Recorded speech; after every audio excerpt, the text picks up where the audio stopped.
Man, Immortal, man, how you doing?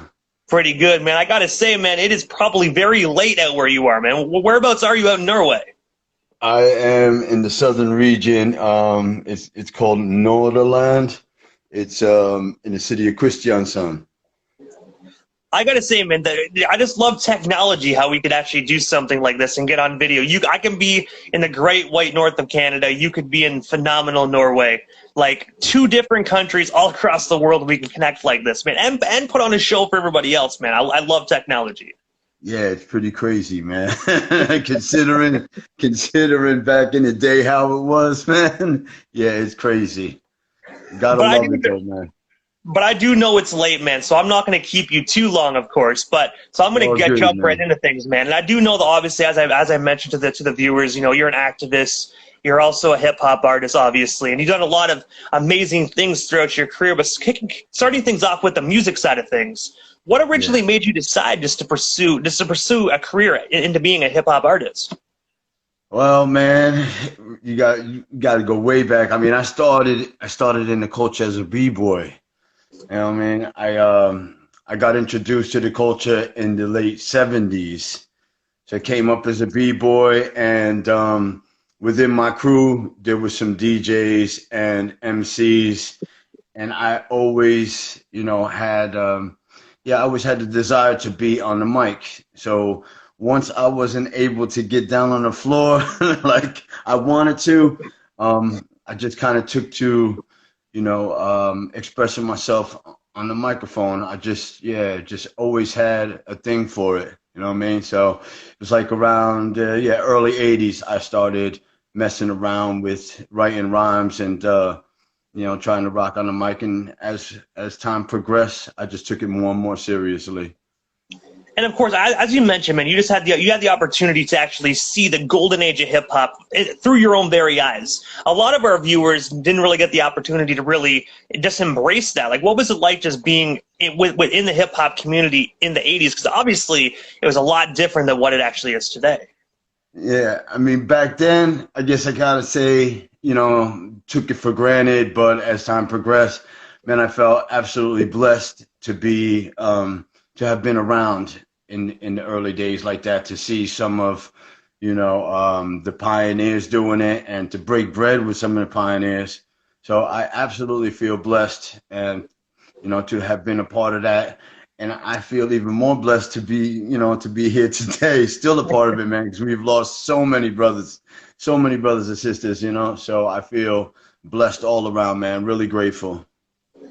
And when you actually mentioned you had the opportunity to work with so many pioneers, man, I looked at the list, and I'm not going to lie, man, if we were just to talk about every collaboration you did, we'd honestly be here all night long. But the one that really actually stood out to me was actually when you had the opportunity to work with the iconic Curtis Blow. I was wondering if you can actually just tell our viewers a little bit more about that. And of course, man, what was it like just being able to converse with such a tremendous legend like Curtis? Yeah, that was amazing because I mean, yeah, I looked up to Curtis coming up, you know what I mean, when he was on the radio and on television and all that. And basically, I believe it was in the early 2000s, he was hosting an event, and it was in Harlem, and he basically, it was sort of like an open mic, but a little bit more technical and whatnot. So we just started hanging out there, and yeah, all the pioneers were hanging out there, and got to rock on the stage with him and build with him. And actually, just recently, I did a verse for a track that he was putting together. It was a collaboration and whatnot. So, I mean, yeah, again, I feel blessed to be, to have been able to build with somebody of his stature. And I mean, I know a lot of young cats today, they don't really know much about Curtis Blow or even pay him too much mind. But for me, that's royalty right there. So it was definitely an honor to have built with him and worked with him like that and open up for him at a show. I mean, that's crazy. Yeah, And I man, I gotta feel say as honored. well, man, it's crazy as well that he actually just received a heart transplant not too long ago as well, man. Like, Right, especially at yeah, his age as well, receiving a heart transplant. I'm telling you, he yeah. definitely got a second chance at life, and he's still going as a hip hop artist as well, which is phenomenal, man. Man, I don't think man. anything can take Curtis Blow down. You know what I mean? He's nonstop, still doing it. I mean, like now I know he's pushing for to unionize, segment of the culture, the way it takes care of the, the pioneers and everybody else coming up. So he's doing a lot of great things behind the scenes. And yeah, he still, he still gets on the mic, and I believe every once in a while he'll still drop down on the floor and show some footwork. You know what I mean? That's dope. And also as well, man, aside from the music industry, you are also an activist that actually fights for human and, of course, prisoner rights as well. I was wondering, what actually made you decide to venture into actually, just into activism? And, of course, like, how can we become more involved with your, like, fights as Capital X fans? Well, early on, I mean, saw the power that, that hip hop had, especially using rap to reach people. I saw the power behind it, and talk about the golden era, Public Enemy, KRS-One, and all those cats. I always had mad respect for how they used the art form, and I mean, for me, really wanting to rock on the mic, the message was what really got me going. I loved the message. First rap that I ever learned off the radio. Still know the words till this day, pretty much. And so when I was doing music, it was like I didn't feel right just doing like street music, talking about that rah-rah stuff and everything like that. I had to put a message behind everything that I did. And being that I served time and saw how corrupt the system was, and just got sick and tired of being sick and tired, and started doing research on really what was going on with the criminal justice system in the U.S. Yeah, I decided to become an activist, especially studying the likes of the Black Panthers, the George L. Jackson, and their struggle when it came to the criminal justice system and the system in the U.S., as a whole. So yeah, that's where I put my focus. I was like, you know what? I'm just going to marry these two. Since I am an activist and I am involved and I am into hip hop, I am hip hop. It just seemed the thing to do was to marry them. And I felt that, yeah, by reaching the hip hop community, I can get a lot more done. And I mean, to get involved, I mean, first and foremost, I'm all over social media. I got a website, capitalx.no. I am, you can reach me easily, we can build. I've built with people all over the world when it comes to activism, from the US to Australia, all over the globe. So you just reach out and, man, just use the internet, man. Just like us connecting here, you in Canada, I'm here in Norway of all places. We could just link up and we can build. No question about it. And of course, when we're on the topic of activism, of course, you are originally an American citizen that now lives in Norway. So of course, like, being an activist out there in Norway, like, do they kind of like frown? Obviously, any government agency frowns upon activism and activists, but you being originally a U.S. citizen, do they go a little bit more harder and more harsh on you being of American descent over in Norway? Actually, no. I mean, here they have their raptivists out here. Like, Gotha's Parliament is real strong, and they be talking about all of their social issues here and whatnot. But for me, I still stayed more focused on the problems that's in the U.S. So what it did for me here in Norway was it gave me the freedom to speak out, without having to look over my shoulder. Before I left the U.S. over 10 years ago, I was very outspoken. I stayed out in the trenches. I mean, I was protesting everywhere. I mean, I walked halfway across the U.S. protesting the death penalty. So I was all up in their face, and they wasn't really feeling that. And yeah, I felt like they were kind of closing in on me, and I knew how they could hem me up at any time. So when I got out here, it gave me even more freedom to speak out. And though I've kind of pulled back a little bit, and took a different route, it's just a different strategy. You know what I mean? I see that smile over there, man. I'll see that smile. So I'm always gonna be raising hell. There's a lot to be addressed. We have a lot of work to do, period. You know what I mean? So definitely gonna keep it up. And out here, like I said, I have that freedom, and people are supportive here. They know about the problems in the U.S. and they respect that. I'll be doing the protest festival actually here on September 6th, where I'll be doing some tracks, and that's how it all started for me in Norway, coming out to do the protest festival 10 years ago. And just while we're actually on the topic of the protest festival, because I do know that obviously your viewers are watching, Canada's and all over the world is watching. So if we want to actually, just kind of come out to the protest festival, how do we go about doing so? Do you have to buy tickets? Is it free? And of course, where exactly is this event actually going down? Yeah, the protest festival, they have a Facebook page. You can find them on Facebook, and yeah, you could buy tickets. It's basically like a week-long event, and they have venues all over Kristiansand, all over the city, from musical events to discussions and debates. And this goes on, like I said, for like a whole week. And you can buy tickets to certain events, or you can buy like a blanket ticket to go to as many events as you want. So you just, just go on to Facebook, look up Protest Festival, and you'll get all the information you need right there. And I'll be promoting it as we get closer to the actual event that I'll be a part of. And also as well, in 2008, I know you briefly just spoke about this, but in 2008, you actually walked 1,700 miles from Trenton, New Jersey to Austin, Texas, man, in protest for capital punishment.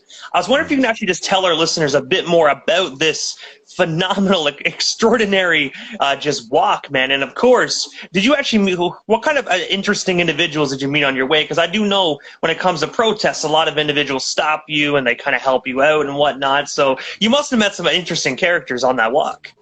Man, I love that about you, man. You do your homework, man.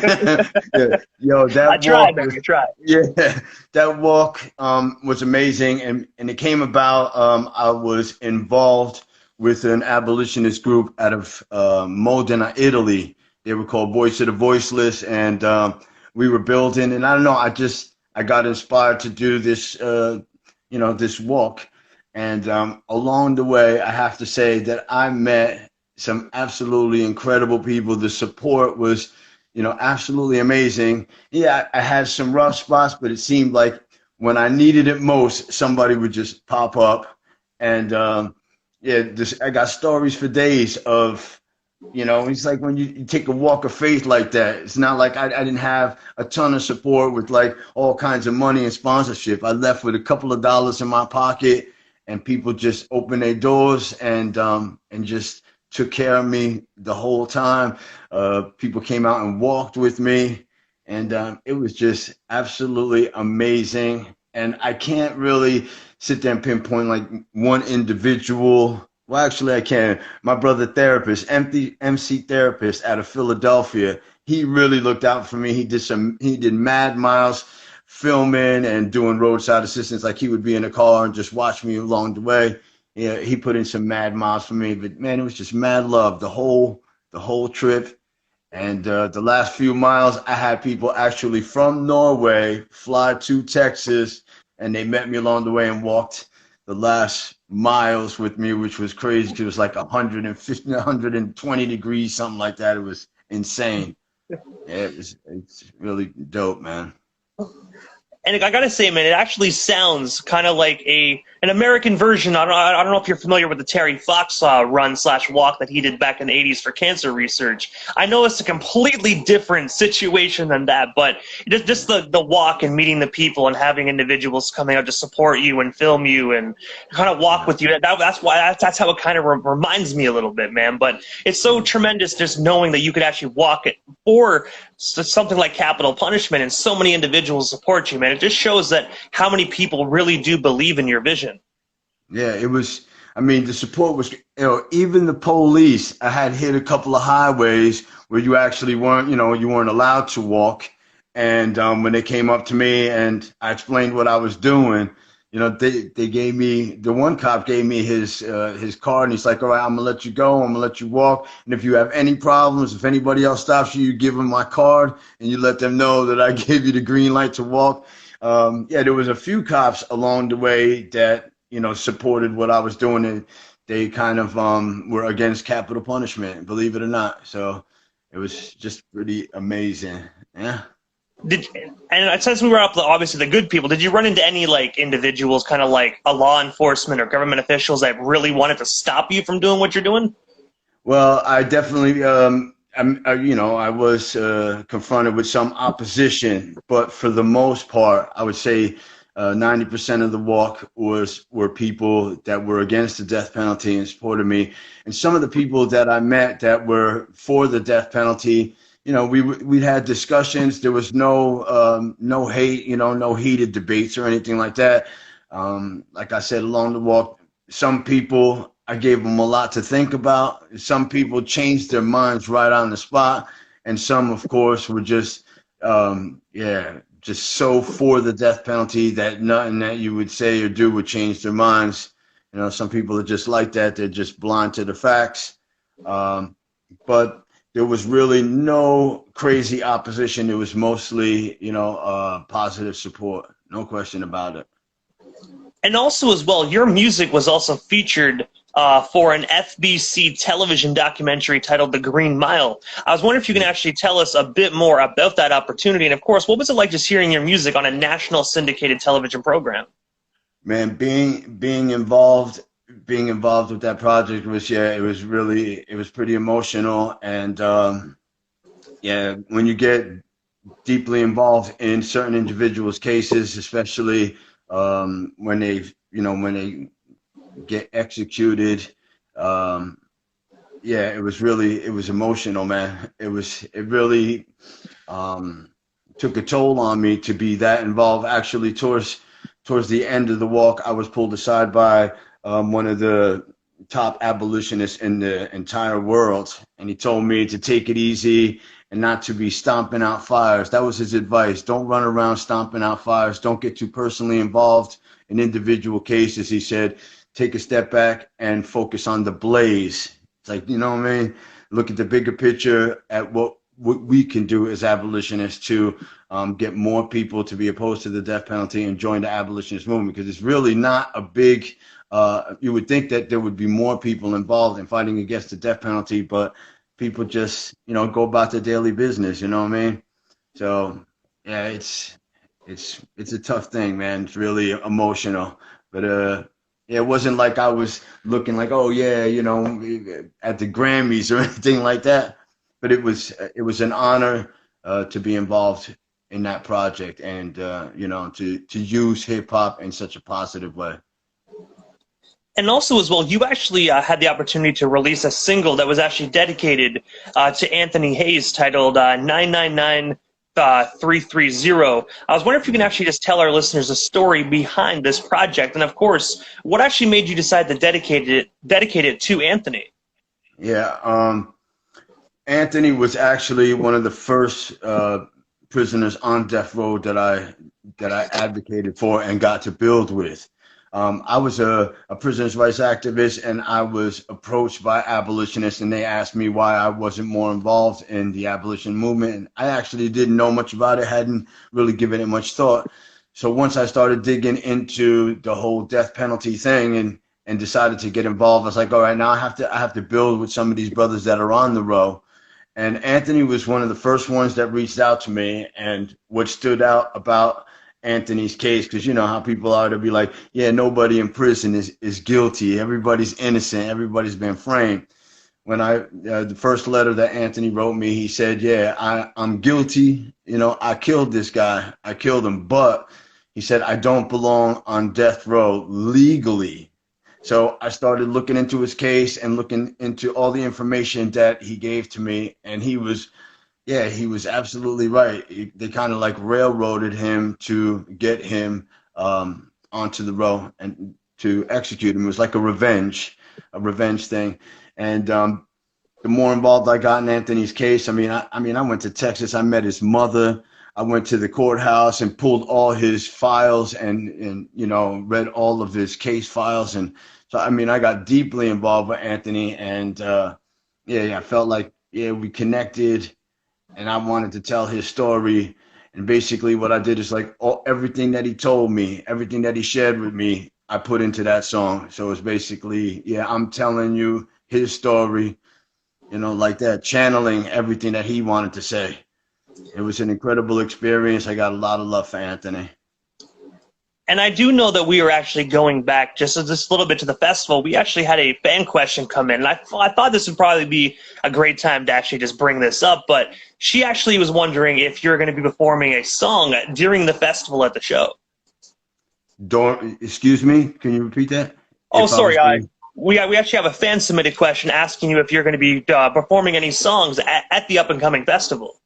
Oh yeah, I'm gonna be doing a few tracks. There's a bunch of local artists that are on the bill, and yeah, incredible artists actually that I'm gonna be sharing the bill with. So yeah, I'm definitely doing a few tracks. And also as well, February 5th of 2021, you actually released the phenomenal 11-track album titled 1111.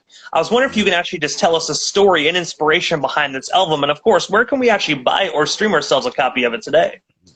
Yeah, man, that project, man, I had been, trying to get settled in Norway and just deal with a lot of, personal life issues. I had kind of taken, I kind of not fell off, but, I had to chill out for a while. I stayed trying to do music, but it was a struggle. And then I had this producer from Bulgaria reach out to me, and he just started throwing me beats, and we just started building. And I thought he was an amazing producer. I was like, man, how is this guy not like out there? So we started, first it was going to be a single, and then it was going to be an EP. And he just kept feeding me beats and feeding me beats. And I was like, you know what, man, we just make this into an album. And I was actually going to do like a 20-some track album. But as I think I was like 18 tracks deep. And I got inspired one day. It was actually 11:11. I looked over at the clock. I was inspired, and it changed. I was like, all right, you know what? I'm going to call this album 11:11. I'm going to make it 11 tracks with 11 beats. It's like 11 songs, 11 rhymes, 11 beats, and all that. And that's how it came about. This young brother from Bulgaria, Nuclear Core. If y'all don't know, y'all need to find out, man. He's on Spotify. He's all over Facebook. He's all over everywhere. Nuclear Core. Check out his beats. Some grimy, dusty, lo-fi hip-hop beats. And he basically lit the fire under my ass, man. And ever since we worked on that project and finished that project, I've been nonstop just, cranking it out and getting back into it the way I should have. And if y'all want to check out 1111, of course, it's on all streaming, it's on all streaming platforms. But you could go onto my website, capitalx.no, and you can get it there. There are no hard copies because, man, I don't got support like that. If I did, we would have it, vinyl and everything. But for now, you can get merch and all that stuff on my website. Just hit me up. And also as well, man, I got to ask, because obviously you said you were 18 tracks in, and then, of course, now it's an 11-track album. So obviously there's about 7 songs there that did not make the cut.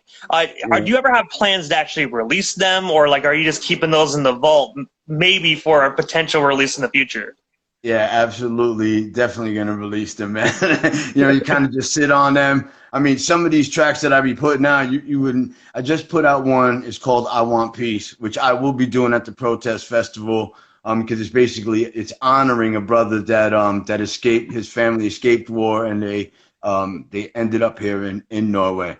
So I Want Peace is actually a track that I've been sitting on for 20 years. I wrote it while I was going to college. It was as part of a finals project, and I always wanted to release it. I released like a rough version, I think, years ago. It was really rough, but I dropped it on something like SoundCloud or one of those places like that, and I just pulled it up, and it was just still so relevant. I just kind of polished it up and released it. So it's like, I be sitting on tracks sometimes, man. But as long as they relevant, I'm dropping because that's what I try to write, timeless stuff, not stuff that runs out of time. And also as well, aside from activism and of course, the music industry, you were also the founder of Getting Fit After Fitty. I was wondering if you can actually just tell us a bit more about this company. And of course, how can we actually purchase your products and of course, support your business? Well, Getting Fit After Fitty is basically, it's a personal journey that I embarked on. And how that came about was, man, being here in Norway, like I said, kind of keep in touch with people via the internet, and people that I was close to, and people that I knew, man, they were dropping like flies before they even reached 50. And a lot of these, people that were passing away, it was avoidable. That's what I started to notice, that there was a lot of people that were, it was their lifestyle that was catching up to them. And so, that had me thinking. My mom had a stroke, so all this stuff was thinking. And then my son was born. And when I saw my son, I was like, yo, you know what? I need to get myself in shape, get healthy. I want to be around for him and with him for as long as possible. So I basically decided to embark on a journey to get healthy, to adopt a healthier lifestyle. And I figured, hey, I'm going to share it. Being an activist, especially when I tried to save lives, fighting against the death penalty and all that, figured I would try to save lives in another way.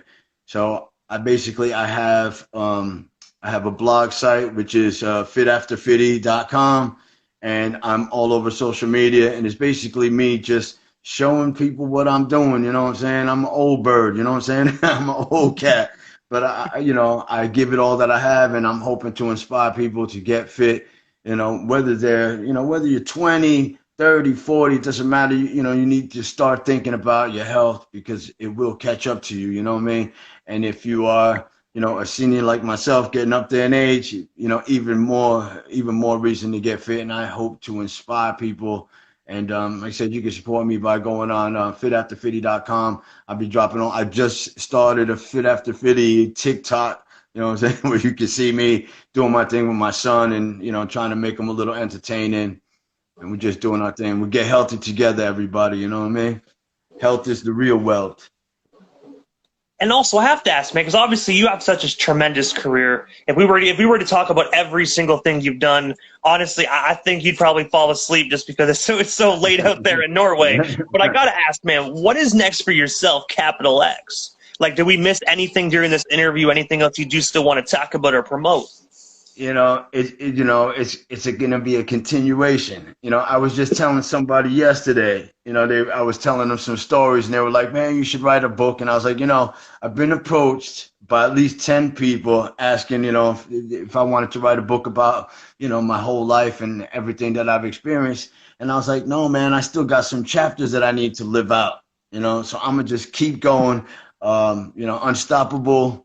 I'm gonna just keep coming with it, man. I'm gonna just keep swinging. You know what I mean? I'm gonna keep swinging until I hit the canvas, and even after I hit the canvas, I'm gonna be trying to get back up, and I'm gonna just keep at it. So you could just definitely look forward to me just continuously dropping stuff and just expressing myself nonstop, because that's what I think it's all about, man. That's hip hop. And of course, as we already know, we're broadcasting right now on Instagram Live, so individuals already know your Instagram handle because it's right up there at the top. But aside from, of course, Instagram, can you actually drop your other social media handles? That way our listeners can just follow you all across the board and stay updated on everything Capital X before we actually part ways this evening. Man, I don't even know them all off the top of the dome, man. I haven't memorized them all, and plus X has done some things he shouldn't have been doing back in the day. But yo, you could definitely just hit up capitalx.no and all my social medias right from there. You could just Google Capital X 305-375 and you'll see it'll pop up, man. And it's like you hit the jackpot in Vegas. You know what I mean? And just pick your poison and hit me up. I pretty much reply to everybody, and just keep it respectful, and I'll do the same. You know what I mean? Like that. And I got to say, first and foremost, Capital, just thank you so much, man, for just giving us a bit of your time here this evening, or in this case, just for you, I should say morning. But thank you so much for your time, man, just sharing some phenomenal stories, talking about what is next to come for you, man. I'm definitely excited to hear those unreleased tracks that you do have in the vault when they do drop to the general public, man, because I'm a fan of Capital X. So just being able to converse with you this evening and make this worldwide connection is definitely an honor, man. So thank you so much for your time this evening. You're welcome, and thank you, my brother, man. I appreciate you very much. You know what I'm saying? We'll do this again some other time. You know what I mean? Definitely. You got to keep connected. Hey, I most definitely agree, man. I only touched base on 1% of your career, so we got another 99% to go, man. And yo, if you ever come out to Norway, man, you know what I'm saying? You got a place right here to chill. You know what I'm saying? It's an open door for you, my brother. Hey, man, I appreciate you as well, man. Same goes for you down here in Canada, man. You ever swing by the Toronto area, make sure you hit up your boy DJ Immortal. We got you down here. All right, thank you, my brother. Have yourself a good morning. All right, man. Peace.